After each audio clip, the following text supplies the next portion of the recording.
Hi guys, just a quick video about creatine. I just want to clear a few things up about it.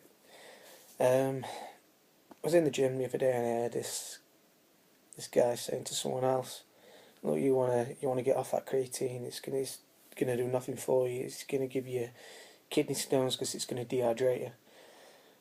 Now I heard it. I'm not the type of person that's gonna let that sort of shit slide. So I went to him and said, "I'm sorry to butt in, but what you just said about creatine then is just completely wrong. Um, if you know someone who's got kidney stones, um, and they've been taking creatine, I guarantee it's not the creatine that's caused that.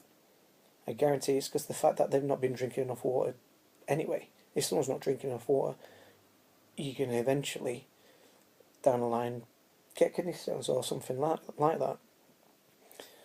So that's one myth you can get out of your minds and about side effects, because there's no side effects really to creatine. I've been taking it for about 8 years and I've never had one side effect to creatine.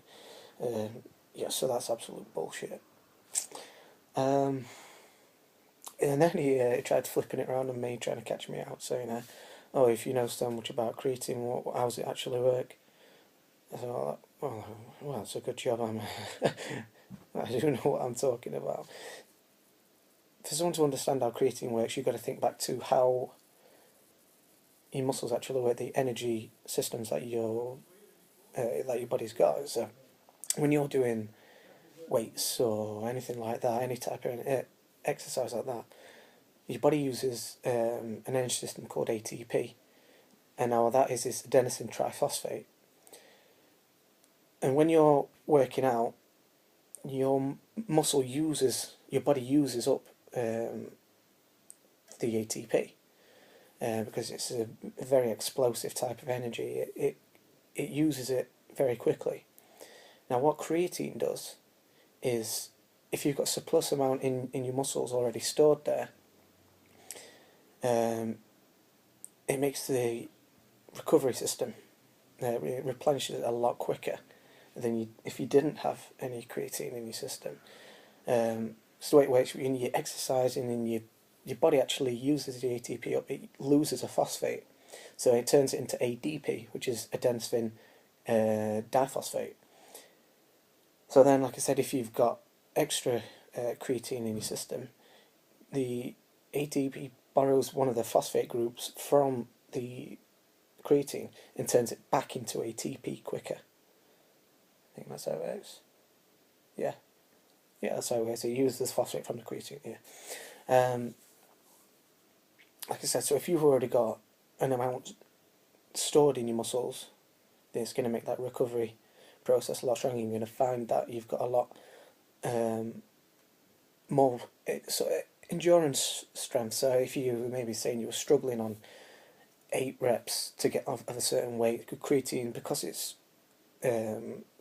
recycling a lot quicker, you're going to be able to get more reps at that weight. So maybe up to 12 you're going to be able to get, and you're going to have a lot more energy in the gym.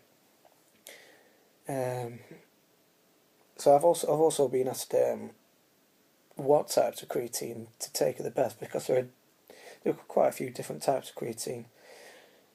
There's creatine monohydrate, creatine less crealkaline, hydrochloride. There's loads of different types.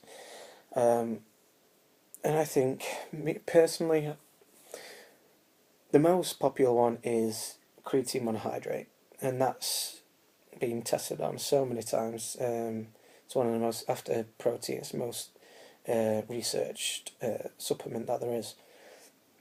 And what the problem with creatine monohydrate is that most people don't take it right.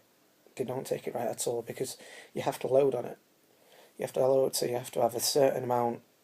So I think it's like 5 grams of monohydrate, something like 4 or 5 times a day, and you have to do that for maybe a week or something like that, and then for the next week you have just 5 grams a day. And for people who don't really know what they're doing, people who are new to training and not very experienced, they're going to take it wrong. most people take it wrong and they don't get any benefits from it. And again, with creatine monohydrate, it's best to spike it. So when people talk about having it with fruit juice and stuff like that, simply because that raises your insulin levels and makes it more absorbable into the bloodstream, which is what you want, so it can get to the muscles more efficiently. But again, people do that wrong, and then people go on about the famous creatine water bloat. Now, when I was on creatine monohydrate, I didn't get anything like that. I never did. I know people who have. I'm fairly quite a lean person. I've always sat around about 10%, maybe a bit less body fat, pretty much all my training life. So I think it comes down to people's body types. And I know one of my friends he's not fat, but he carries a bit of body fat on him, and he did bloat. So it all comes down to, I believe, your body type with the water bloat. Now, the reason why you get the water bloat is because creatine actually draws water with it into the muscle, and not all of the creatine can get into the muscle cells themselves. So a lot of the creatine and the water will sit on top of the muscle, and that's what causes the water bloat. Other creatine ethyl ester. Now I'm a big fan of creatine ethyl ester because you don't have to load in it. You don't have to spike it. You don't get the water bloat. And I've always found that I got better results with it. You can take it as and when, before your training, maybe a couple after training. But the only problem with creatine ethyl ester is the taste. It is the worst tasting thing I've ever had in my life. It's terrible. I remember at the time I was trying to bulk, and I had what did I have? I had a weight gain shake. What was it? I forget the name of it now. I think it might have been something like. No, it weren't BS Entry Mass, it was another one. Anyway, I had that, and then I had a banana with it, and I also put oats in it just to get as many calories in there as I could. So I thought, I'll take it with my protein, the creatine ethyl ester. So I put like 5 grams into the shake. And I thinking it was going to massive taste, and it did not massive taste at all. So I quickly sold the creatine ethyl ester to one of my unsuspecting mates. I said, "Yeah, it tastes fine. It's fine. You're going to get massive gains with this."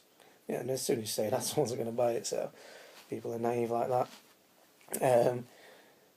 So yeah, but the thing that you can do is get creatine. You can get it in capsules, so you don't have to worry about the taste. And that's what I'm now waiting for, to get some more creatine ethyl ester in capsules. So that for me is by far the best. And then there's another one. It's actually the last one I tried was this stuff. Creatine. Creatine. pH correct creatine. Get the body without the bloat. Now, I thought this was absolute shit. Terrible.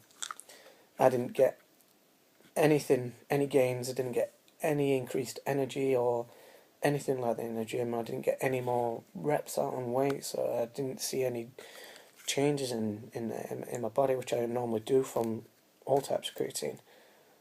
So I found this just terrible. Just another way to someone to make more money, which fair play to them. I thought I'd try it, and I just think it's terrible. It's rubbish. So stay away from that. It is a waste of money. Now I will do another video about best supplements to take for weight training and bodybuilding and stuff like that. But for now, that's it. Any questions, just drop a comment or send me an inbox. Cool. Cheers, guys.